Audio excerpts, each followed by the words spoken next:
Welcome to People Doing Good for Others.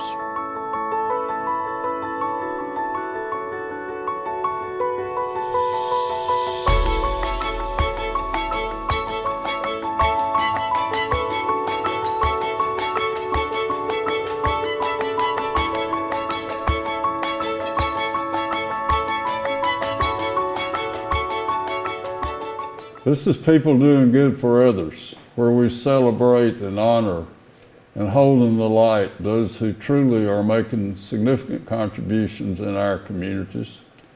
I'm Gary York, and I'm grateful to be here. And I want to thank Wilkes Communications, River Street Network, and WIFM Radio in Elkin for this opportunity. A featured guest today is Staff Sergeant Tyler Beddard. He lives in Winston-Salem, and he's a recruiter for the United States Army and the National Guard.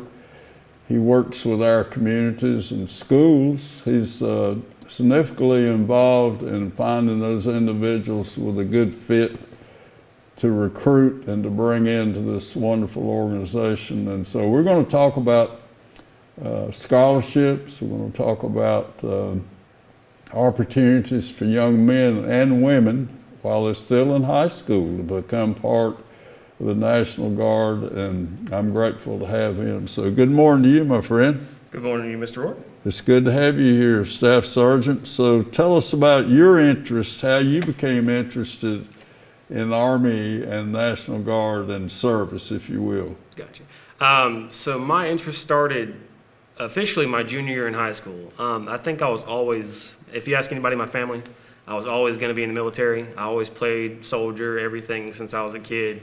And it wasn't really until my senior year that I was pushed more towards the Army National Guard.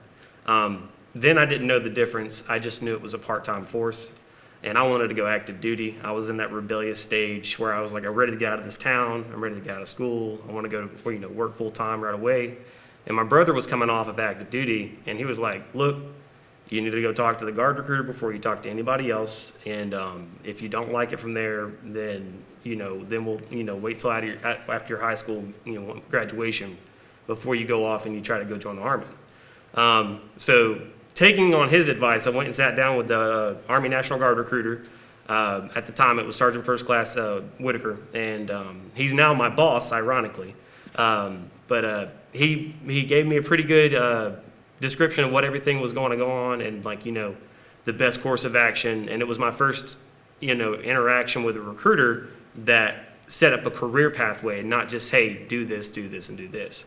So I was sold. I joined maybe a month later after that. It took a little bit longer because I had knee surgery the year before, so you have to wait 12 months before you can get in when you have any post surgeries like that. So once I joined, I sat through the rest of my senior year while I was in the Guard. And you're at West Forsyth High School now, yeah, is that right? Correct. We're talking about that year. So West Forsyth, my senior year in West Forsyth was interesting because while I was already in the Guard, I was actually serving time on my contract while I was a senior in high school. So I was collecting retirement benefits and everything my last year in high school. Whereas a lot of people were still trying to figure out, so West Forsyth in 2012, we were making history because we had the largest graduation class in the school's history coming up. I could not remember the number precisely. It was 680-ish. Mm-hmm. And then once we graduated high school, everybody kind of basically it was the start of when I used to run track, it was the gun that shot off. It was the start. So right. About a month later, I went to basic training, AIT, advanced individual training, where I learned how to do my job skill. And then from there, I came back and I basically just started, working and going to college. It was pretty cool because I didn't really have to worry about what college I wanted to go to, and I didn't really have to worry about getting money to pay for it because the Guard paid for all of it. It was more or less just find something that I wanted to do and do it, and that was kind of what my recruiter told me. It's not a matter of what you do, it's a matter of that you just have to do something. Okay. And that was a big point that got emphasized to me when I first got back home from AIT. I'm talking to Staff Sergeant Tyler Beddard this morning, and he's the 11-year veteran of the United States Army. You also have been deployed. I want to just stop there for a moment, if you will. Tell us about going to Syria and Iraq. A lot of people that get in the military, they want to get a deployment, because when you're in the military force, you're hanging out with a lot of older soldiers who've already done it. And for me, it was one of those things where I didn't necessarily feel like I was doing my full service until I've done something overseas. Mm-hmm. So once I finally got to do it, I'm not going to lie, I was pretty excited. I was nervous. I was super nervous. And I was a brand new promoted NCO. At the same time that I was a brand new promoted NCO, I got put into a leadership position that I wasn't exactly, aware of that I was going to have to do until maybe a month before we went out and started our pre-mob training. So in the National Guard, unlike traditional Army units, when they get orders to deploy, we go out and we do what's called pre-mob, to where we get trained up for about a month or 2 months to make sure that we meet the Army's, standard for deployment, and then we go overseas. So during that 2-month train up, I was basically learning how to be a leader at the same time that I was learning how to be an NCO. And it was a crash course. I felt like I did pretty well. I realized pretty quickly a lot of the mistakes I made early on, and I'm really good at adapting them. I made quite a few, I would say admin errors. At the same time, I made, Sure. What I call people errors, because it's one of those things to where I was still trying to figure out what kind of leader I wanted to be, because I was still, the youth. Give us some idea of Syria and Iraq as far as climate and vegetation, and just if you were there, can you describe those countries for us? Yeah. So one of the cool things about being in that leadership position that I was in, I got put on a lot of missions to go to locations and to transport in and out units. I was helping. I was a more or less able to see a pretty good chunk of Syria that I never thought I'd get to see, and it was pretty cool. And then so like Syria, for example, the best way to describe it to people in North Carolina is that it's a lot like North Carolina. It's just a lot more mud. But vegetation there, when it grows, it's beautiful. So we got to see the Euphrates River and the Tigris River when I was in Iraq, and it was near the river. It was gorgeous. It's one of those things where a photo won't do it justice. Wow. So and at the same time, it was super dangerous because, between us and that river right there separated where the United States coalition forces were at and then the Syrian Russian coalition forces were at. So from certain locations, you could see, the other coalition compared to us. But the weather there, it's a lot like North Carolina's. It's the weather, the climate's kind of the same. It's just when it rains there, it rains. It's like the way I was describing it while I was there, it was like a biblical flood. We had entire areas that would get washed out from rainfall, and we would have to go back and rebuild them. And we had the sandstorms weren't really that bad in Syria, but in Iraq they were terrible. It was you had to basically cover your face, or else you're gonna have sand ripping into your eyes. Right. And it was, to me, it was very grounding in the sense that all of these people that were there, that we were genuinely 100% helping, like that in my area, we were helping a lot, like helping them rebuild, helping them with everything we could. They were normal, they were everyday people. They would crack jokes with us. One of the local guys who ran the market was super funny. He had like a farmer's market type thing. It was genuinely like a regular market. It was like almost like a convenience store that had a pizza shop in the back. Oh my goodness! It wasn't like when you walk out. It's almost like the 7-Elevens. You know how it's almost like a fancier version of a 7-Eleven. There was the market side that we had access to. It was kind of almost like an Aldi's where they put it out on shelves and it was in bulk items. And it wasn't huge because it was Syria, so they had to ship all their stuff in. And then they started making food, and they got a pizza machine. And we never thought we would ever see a pizza machine, but it wasn't. So like when I say this, a lot of people are going to think, well, they had pizza in a war zone? Like, what is this? And though, when you walk into the building, you can tell you were in a war zone because they were trying to put it back together while they were still cooking us food because they didn't realize that we liked pizza so much. So like the pizza machine broke in the first week because they were constantly having to make pizza for us. Sergeant, tell me about what do you do today? How did you, when I became fascinated with the role that you're playing by seeing some of your recruits in Mount Airy in a school setting of building backpacks. And there were 4 men that I think were part of Mount Airy High School. So could you take that and put it together of what was, how do things work today for you with folks that have joined as 17-year-olds? So when you join as a 17-year-old in the Army National Guard, I assume responsibility over your future because parents have to give us consent.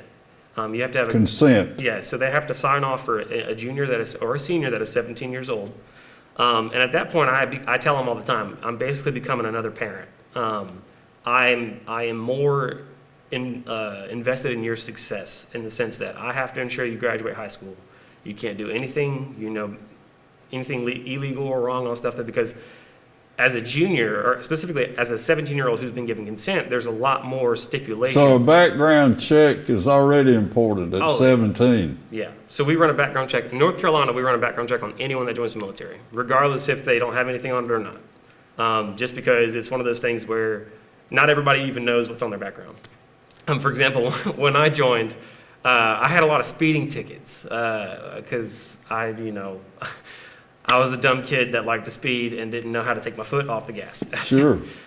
So most of everything we ever seen for anyone at 17 is just speeding tickets. But to go to your point about the kids making the backpacks out in Surrey County. Yeah. So that's for one of our recruiters out there, Staff Sergeant Tyler Beddard. So they were volunteering those hours that day to the Manor City schools? Yes. So it's either they were volunteering or they were swapping out a work day for that day. Okay. So what we do is we call it a SUTA. It basically just means that instead of working on a drill weekend, we volunteer to go work a day with our recruiter out in the public. So you make this opportunity for the school, you share with them that we can supply this great volunteer help when needed. Yep. Is that the way it works?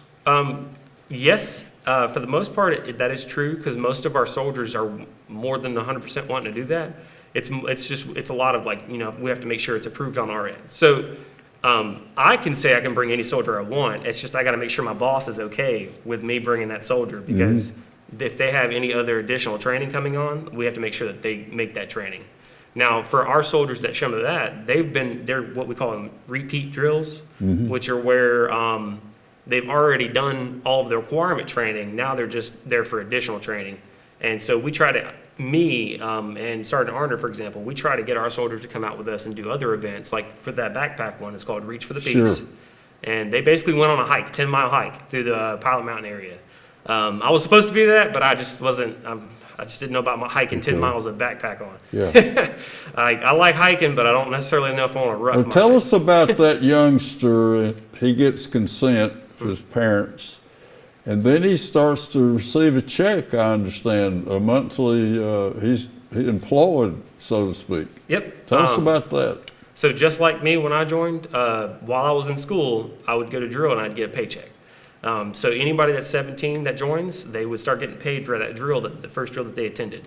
For anyone that doesn't have any, what we call the promotional requirements, like, if they didn't do ROTC or Eagle Scouts or they don't have college credits or anything like that, they come in as an E1 and then they'll make almost about $200 per paycheck. Yeah. And they're getting retirement points for that stuff as well, and they're serving time on their contract. You mentioned about being an Eagle Scout and also that they've been in ROTC. Can give them a little jump up on the next guy, like what, an E1, E2? Yeah, E1, How does that E2. work? So the Army sets out every year they go over and they reevaluate the requirements for early promotion. So this year, currently, it's if you are 2 years in ROTC, you'll get 1 promotion, and if you do 4 years in ROTC, you'll get 2 promotions. So you can get an early bump up to E3. If you do Eagle Scout, you get an early bump up to E2.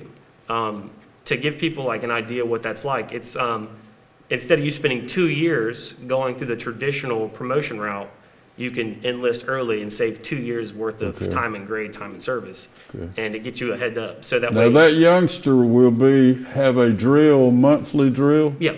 Will he 1 weekend a do a month. summer program also, or for those 2 years in high school? No, they will not No. do a summer program. So the ATs, annual trainings, those are reserved for traditional line units. Like if you're a regular full-time guard soldier or serving part-time, 1 weekend out of or 2 weeks out of the summer, or whenever their AT usually is, that will be your 2 weeks. But while you're in RSP, we don't require that. We just do 1 weekend a month, and if all else fails, we bring you out to work events with us. To give you an example of the kind of stuff that I try to do with my soldiers, at North Iredale High School 2 weeks ago, we ran what was called a combat lifesaver course. Now, combat lifesaver course is, gauged towards combat situations and stuff like that. So what I did, because I don't expect many juniors and seniors in high school to be in combat, I tailored it towards like what happened if they responded to a car accident, shocks, falls, breaking bones. And I brought one of my soldiers from RSP, which is my senior, or he was a senior last year from Alexander Central. And then I brought 2 of my medics from my deployment and their off hours, so they volunteered. They weren't getting compensated at all. They were like, they were ready to come out and have fun. And so we treated about 104 students on how to treat and prevent shock, sprain, brace and splint broken bones, joints, ankles, wrists, how to stop bleeding, because bleeding is the number 1 cause of a lot of deaths in combat and in civilian side, and how to pack wounds and stuff like that. Just stuff that they would be able to use if they remembered it. Oh my goodness! So because I always tell people that a lot of the simplest life-saving things can be taught from the combat lifesaver course. And the funny thing is that when I was in Iraq and Syria, thankfully, I never had the opportunity to use my CLS kit. I was never put in a situation where I needed to. But ironically though, when I was on the civilian side, when I came home, it was the first time I ever had to open it up and use it. And it's because somebody got into a car wreck and they were bleeding through a wound right here on the side of their leg, and I just put a tourniquet on their leg. Staff Sergeant Tyler Beddard is with us today, and he's part of the Army and the National Guard, and he's a recruiter. And he's travels in high schools involved with guidance counselors and opportunities. So let's now go to some of the benefits, if you will, of a youngster. In fact, I asked one of the young men in Mount Airy, why did you do this? And he said, college benefit. So he possibly could navigate through a college. You said there's a young man we just spoke before we started today that's going to go to North Carolina State. Just spin that for us, if you will, Staff Sergeant Beddard, about that young man. So in this particular situation, that young man is a senior in high school currently, and he's on track to graduate. Prior to him talking to me, he got accepted into NC State, and he was in the paperwork process of applying to NC State. So when I met him, we basically went over how he was going to pay for his tuition, and he pretty much already had a game plan. So, and that was refreshing to me, because it's when I meet somebody who has a game plan on how they're going to pay for their college, it makes me know that they're taking this very seriously. Wow, good for you. When I present them the benefits that they're going to be able to get if they were in the Guard when they went to college, it resonates a little bit differently, because they're thinking about it. It's not just, hey, I'm going to school. It's so he's thinking about college debt and tuition and all those things. So he's wicked smart, way ahead of the game. Wow. He's doing better than me when I was at his age. So for his situation, the biggest thing that we wanted to do was make sure that his enlistment didn't stop his acceptance into NC State. And it didn't. We work well with all of our public colleges in North Carolina. If you join the Guard, the college is going to work with us. And then I can also now say that for a few of the private colleges that some of my students go to. My soldiers, I don't have students. And so what's good about his situation is that he went from looking at how much debt he was going to have to take on to now we're covering his 100% of his tuition. 100%. 100%. Anything that he has to pay out of pocket, we reimburse.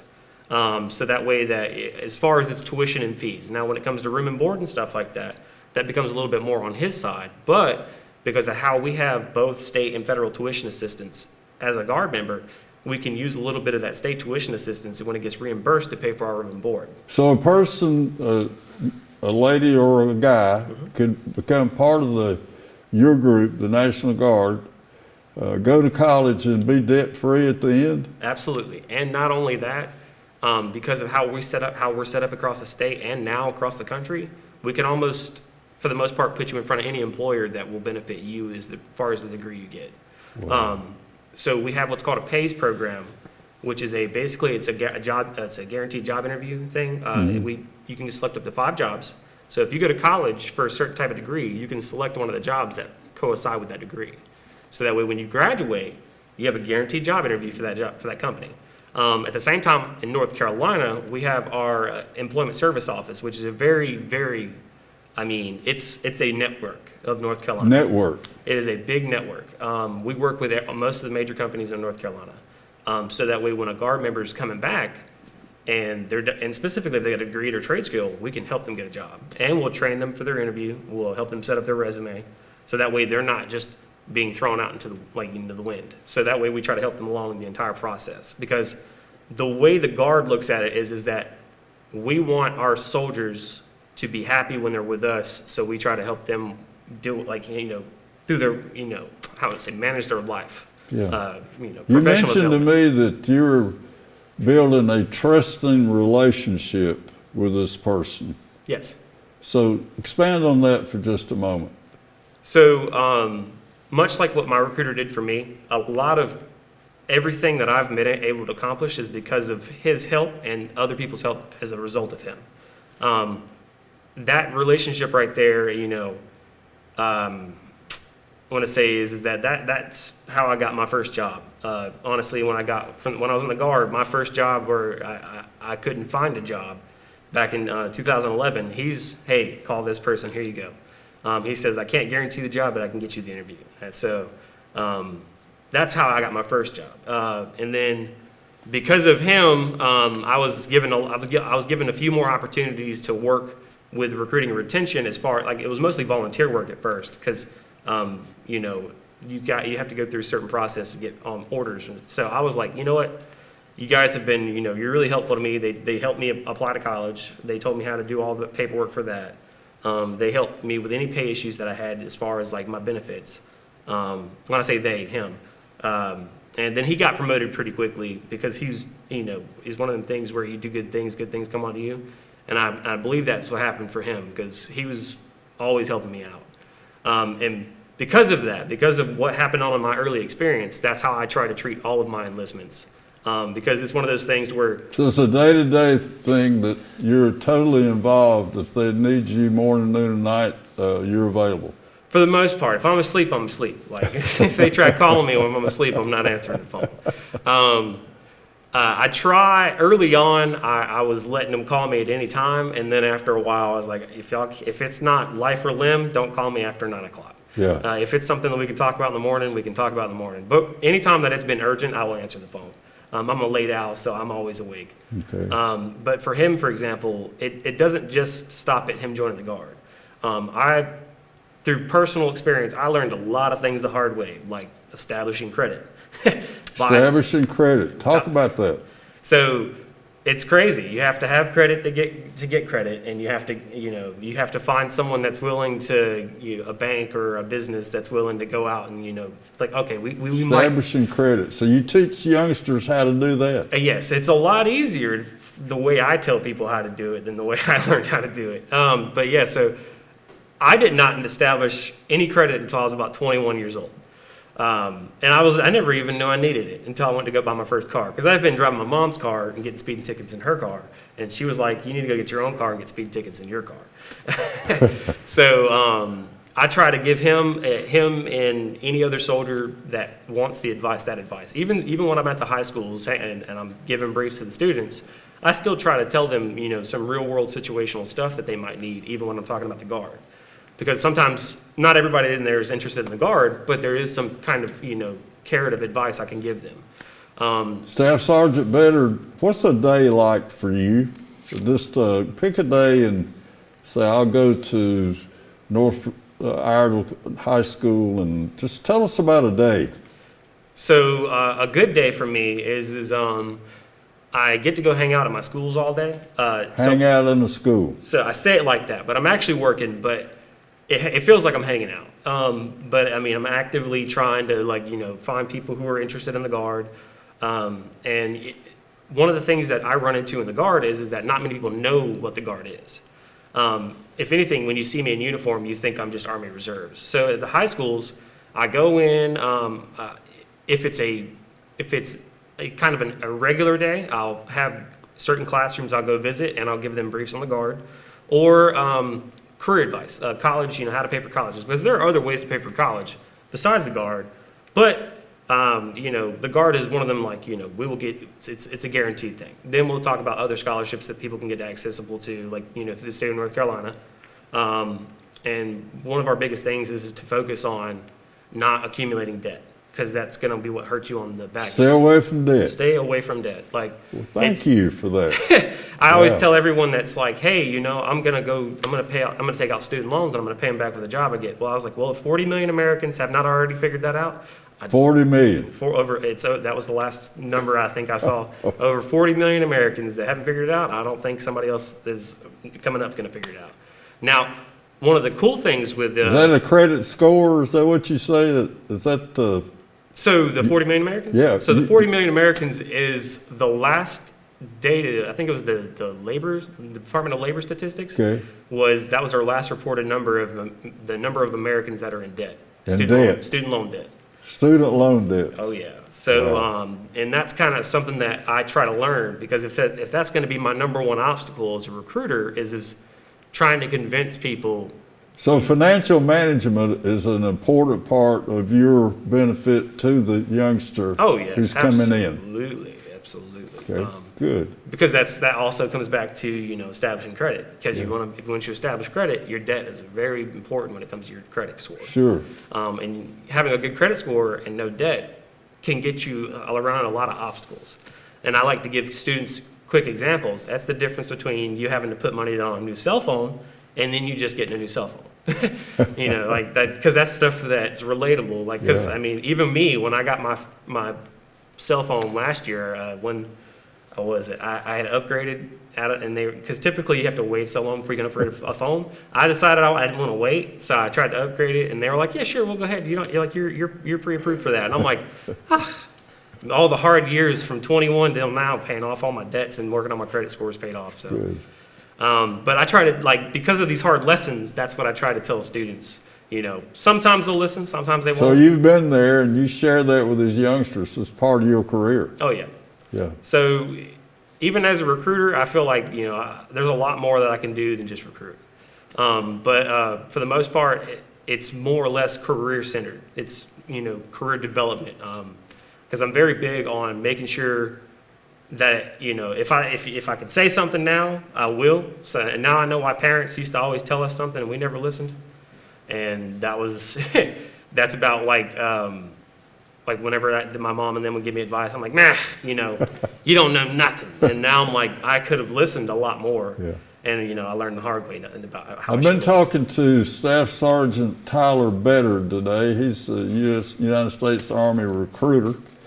He's also an advisor to youngsters about careers and helping them navigate college and stay away from debt and student debt. So you seem you're a very confident, accomplished person with a high level of confidence. So tell us about how the Army has blessed you with some great skills, communication skills, and to be aware of opportunities in life as we close today, Staff Sergeant Beddard.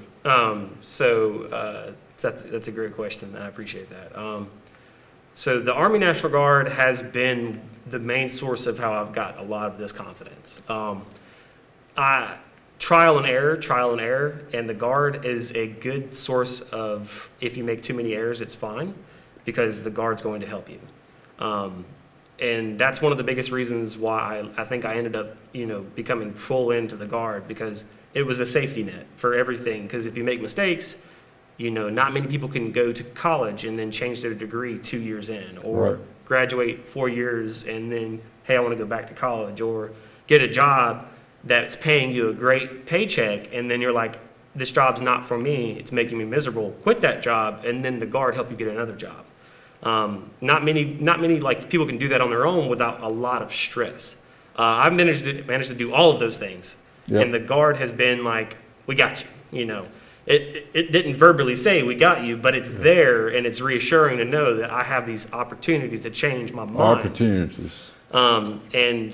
The opportunities are just, the Guard is what you make it. It can be a career developer, a career maker, or it can just be a benefit package. And if you like a career that you already have, you get better benefits with the Guard. Thank you very much. Thank you so much. Our featured guest today has been Staff Sergeant Tyler Beddard. He's an 11-year veteran of the United States Army and the National Guard, and he works with youngsters to recruit and to share his great life skills, his confidence, and his willingness to make a difference in the lives of others. And that's why we bring you every week people doing good for others. This is a great example of an individual whose his life is about reaching out to youngsters and making sure that they make good choices, and they'll help them along the way. So this is Gary York, people doing good for others.